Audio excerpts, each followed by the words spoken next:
schedule we went through. Protest fields done, weather done, drummer required, 8 females, and safety. That leads it up to you, Jeff. Is there anything you feel that I missed?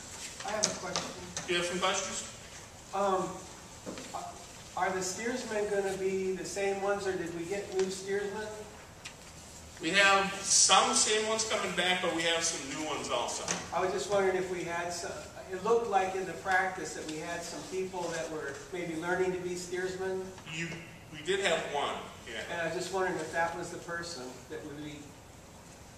The steersmen make a big difference in helping the teams. And right. I was just wondering if we were having new people do that, if we were having experienced people. Everybody that's steering has steered in races before. So the one in practice, the one guy you saw actually ran races in Lake Michigan with them. So he's an experienced steer. He's done three events already. So he's an experienced steers. And the group that they have coming are all people that are experienced steers, or else we wouldn't have them. Thank you. Could you explain a little bit about one of the things that didn't seem that fair last year was when the steersman fell in the race and threw the boat off, and that was a championship race, and I believe it was anyway.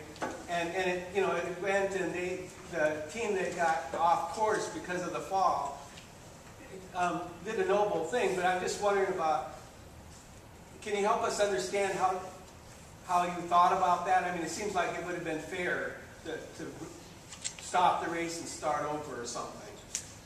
Especially since I think that was a final race, and it was the steersman. It wasn't one of the team members that muffed up. I don't remember. Dave, I don't think that happened last year. That was, I think, our first or second year. We had a steersman fall on the boat. And really, what we do in situations like that, a steersman falling on the boat, somewhat an act of God or an accident or whatever you want to call it, we defer any decisions, technical decisions like that, to the race production people. And I don't recall that happening last year. It happened several years ago, and I know, it was 2 years ago, and I know the race production people at the time basically went with the precedents of what would happen at other Dragonboat races, and basically said, it's an accident, it happens, it would be like you're going off course or your drummer falling off, we would not renew the race. I think for all the races, let's hope you're doing this. For all the races we do, they're pretty good.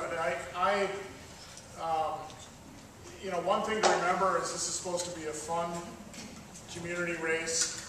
We do have club teams who are a little more serious, and that's why we try to keep them separate. We would not be able to do this event without the help of the Racing Dragonboat Club. It's either them or we fly guys in from Canada, which we have done. We've had guys from Canada almost every year. I don't know if we're getting any this year.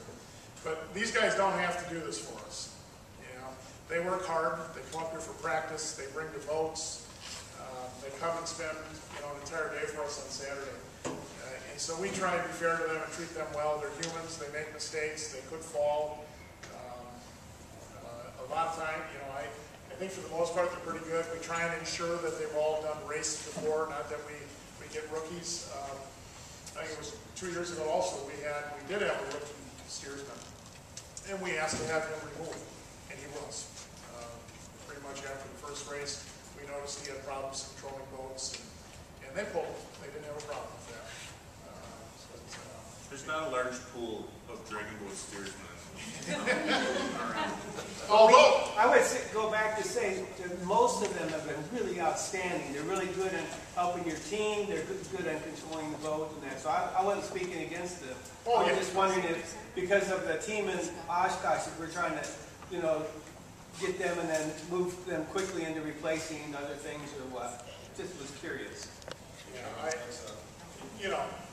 Steersmen don't grow on trees, and we would be ecstatic if any of you would want to train to be a steer person. It would be nice if we didn't have to rely on people from Canada and people from Racine. It does cost us a significant amount of money to bring all those people in. And our dream someday would be to be a homegrown race and have our own steering, and that would be great. Again, just back to your question, something like that happens. Things like that really aren't addressed in the rules. They are not addressed in Racine's rules. It's kind of, again, we leave it up to the race production people.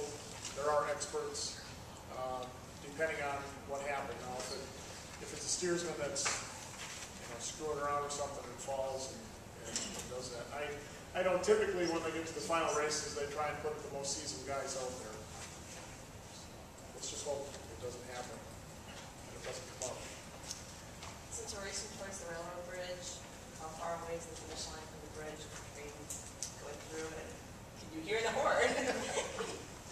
It's at the end. It's going to be a good distance. Have you been out there? Do you know where the buoy is? In front of it, it's a good 400 yards away. Not 400 yards, 400 feet away from there. So there's plenty of time to stop and actually turn around before you get to. You do. Will you hear it though? Oh, you do. Yeah. You do fit on. No, I mean, will you hear the finishing? Just pretend you don't have to. You have to race past that bridge. Well, yeah, but I don't want to be going under the bridge. You'll fit under the bridge, and you just, you've got to paddle. As everybody back to your steersman gives you. That's not true. They must have planned last year that we were done and we weren't even past the finish line yet. Well, again, you've got to listen to your steersman. They're in charge of the boat. I can't, if they make a mistake, we have no control over that. But just keep paddling. Generally, in the past, when the trains have gone through, we've tried to hold races up while they pass. But that was when we had the start line there, and where you really have to hear. So this will be a new experience going the other way. I think it would actually be better paddling from the start down to that bridge. Was exhausting at times because we were either running late and turning around and suddenly getting into position and we're taking off right away. And I think you'll hear better too. You'll hear better for the start. And you'll actually be closer to the start line this time than you were in the past for paddling out there, so you won't waste all your energy getting to the start. If we would have a mascot, do they have to have a waiver sign? If they're going on the boat, No. no. Anybody that's helping at the tent No. or... No, only people going on the boats need waivers. And are the tents numbered? The tents will have your team tent sign on, which are neatly done by Arc City Signs, who brought some tonight. But you will get there and you will look for your team name. It's done, that's right. So all the tents will be named. And you don't want to update those signs. We would prefer you not take them. Some of them have been taken, and the teams that had them, a lot of them brought them back. I mean, if you want to, Kate's going to kill me for this comment. I mean, if you want to take them and hang them up with your trophy or in your office, and we'll put out an email like we did again this year, and quite a few teams, brought them back.